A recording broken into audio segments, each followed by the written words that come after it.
Welcome to the Jonathan Acuna podcast. And today, it's so good to see you, by the way. Today, we're going to talk about three interesting things that I find fascinating. One, I'll tell you how I learned how to code, my path, and the tools that I use along the way to teach myself how to code. Two, why I feel Notion is a great digital notebook and why you need a digital notebook over your physical notebook. And number three, how to double your memory without having to learn any mnemonic or any of those memorizing techniques. No one has time for those, but we're going to show you how to double your memory literally in like 5 minutes. So let's start. First one. So the first part is show and tell, how I learned how to code. And the best way to introduce that to you is to show you where I started. So let's dive into my brain. Ooh, nice. So when I was a kid, this was the first toy that I had, or one of the first, like, this was like the first electronic toy of like really building things. Like, so the way this toy worked is you have these springs and then you have these wires, and you would pull back the spring right here, and then you would put in the wire and then let go of the spring, and the spring would bite onto the wire. So then you would make all these little connections, and you would have a book of schematics. And in the book, you would have, like it says here, 130 different variations of different schematics that would do different functions. Let me introduce you, like, let me read this so you can see what this little toy can do. What you can build, honestly. So you can build bells, whistles, sirens, rain and metal detectors, amps and timers, instructions on how to build the circuits for burglar alarms, light dimmers, tone mixing amplifiers, and logic testers, and a whole bunch more. This little playground, this was amazing. As a kid, I could literally build a little device that did function, and then most of the times it didn't work. User error. So you had to learn how to troubleshoot or debug the circuit. It's like, why is the light not turning on?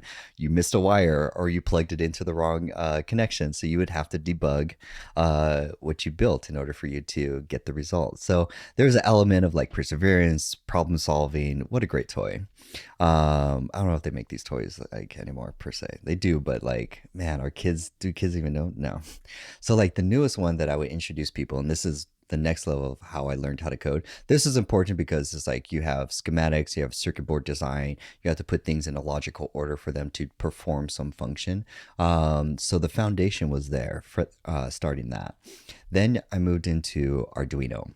And Arduino is a little circuit board. It's actually this chip right here, this big black chip. And then you have these row of pins on opposite sides. So then the pins connect to these little rows where you could plug in little wires into them. Same concept.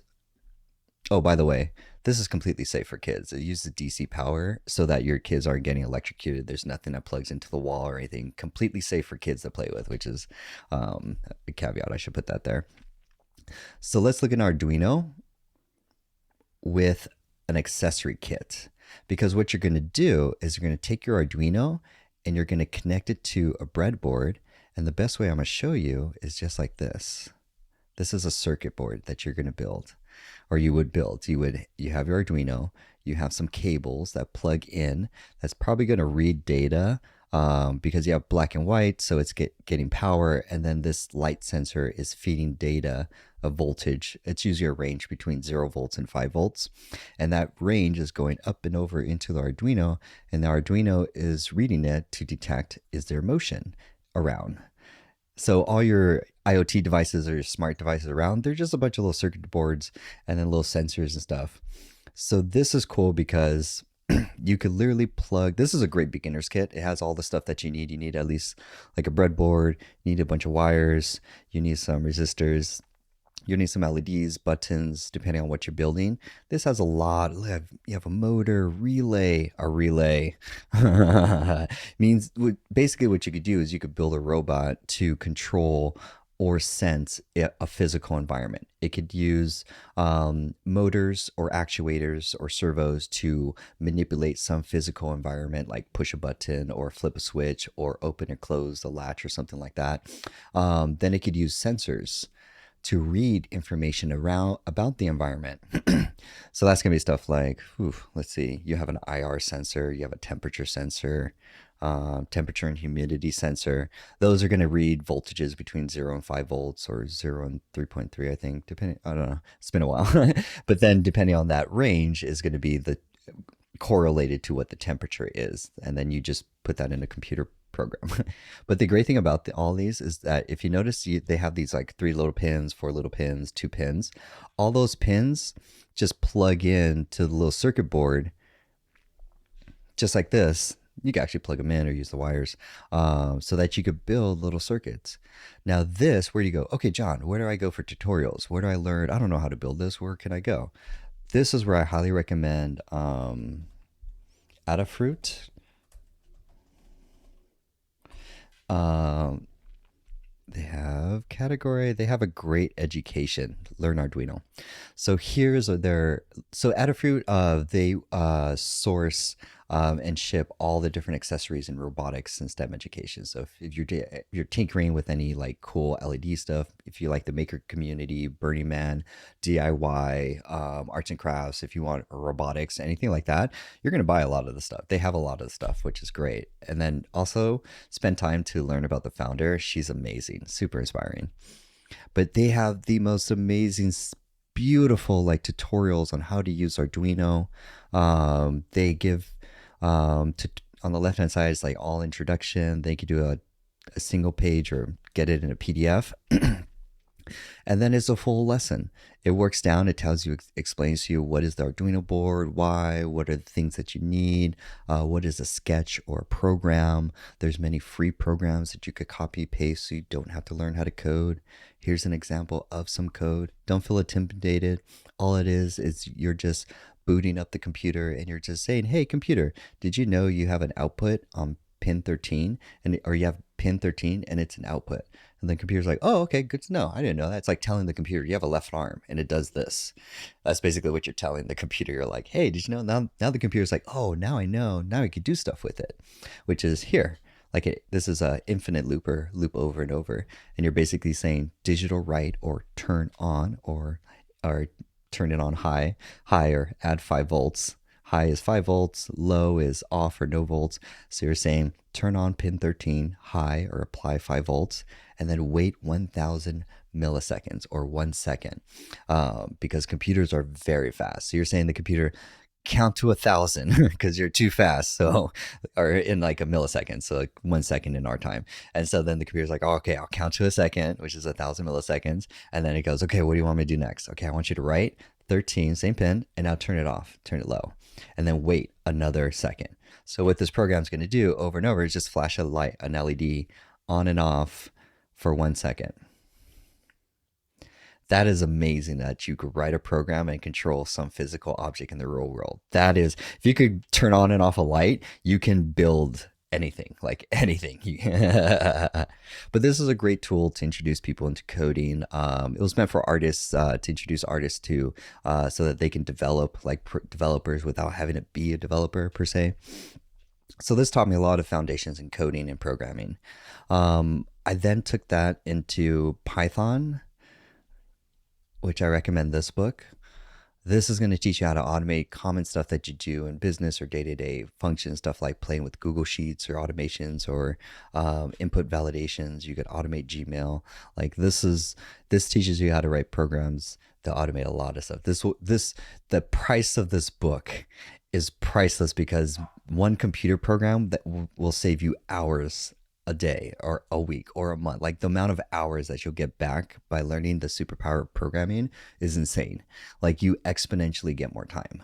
Like if you learn how to code, because you learn how to program, because there's really only the reason why learning how to code is valuable, because you really only have 2 options to do work. Right, 3 options. Either you do the work, which is not scalable, you have someone else do the work, which is management or delegation, or you automate it, where you give it to a robot. Giving it to a human is very expensive and it's prone to errors. Giving it to a computer, yes, there's a higher upfront to build, program, test, and deploy, and then manage, but then you get exponential return after. It's cheating, like cheating.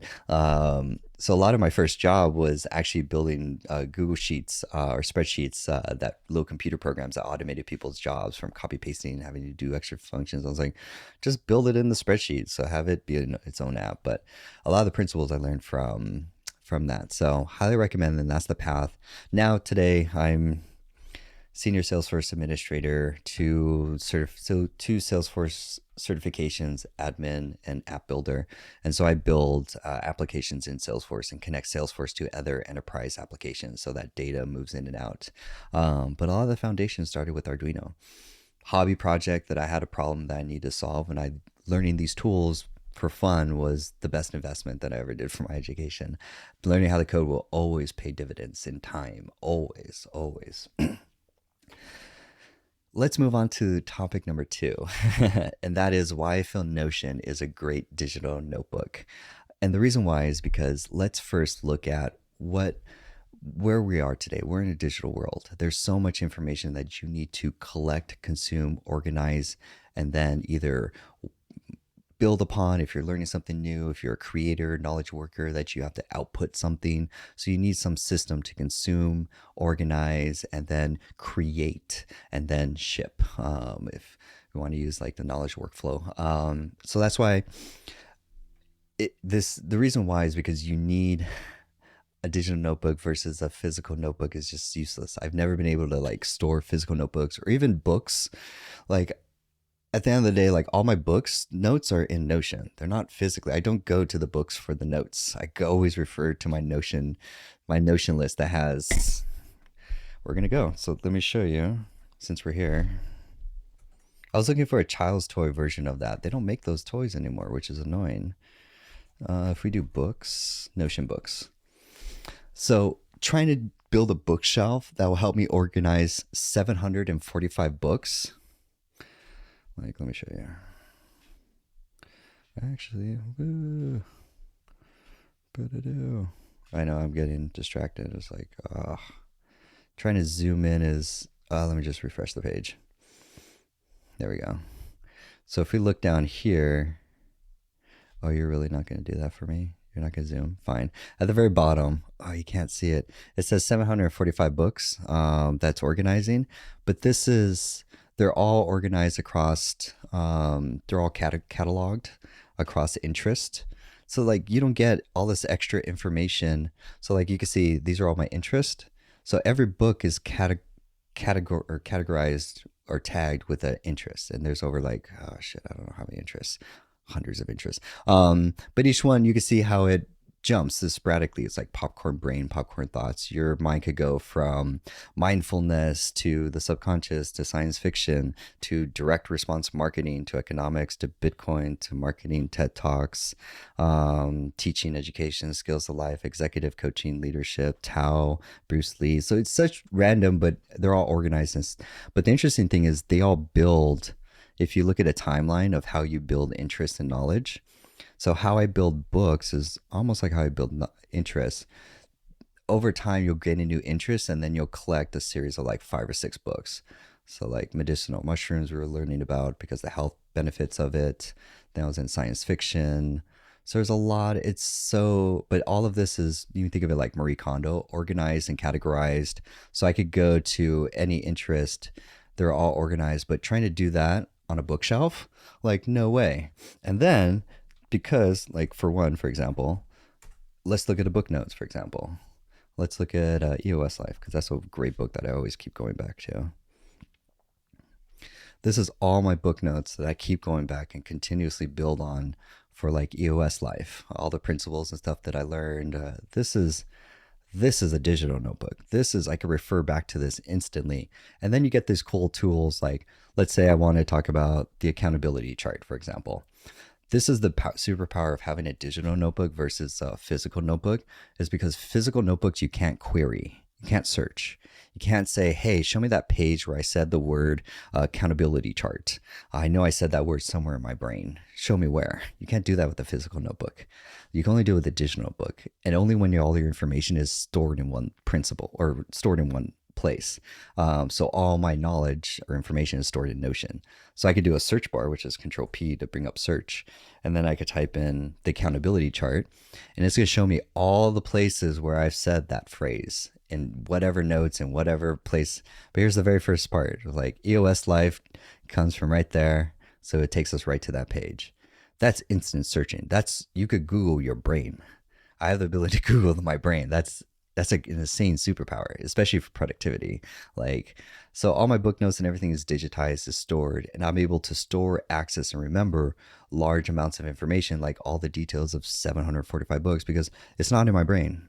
Do not store the information in the brain. That's the mistake that I think what people take or do is they try and store all the information in your brain, and your brain is not for storing information. Your brain is actually for making the next best decision given the information that's presented. That's what your brain is great for. Meaning that if you look at your Kanban board of like your Trello board of your tasks of all the, if you get to a level where all your tasks and projects are in one Trello board, that's satisfaction and like breath of relief and stress free when you can see everything is on one board.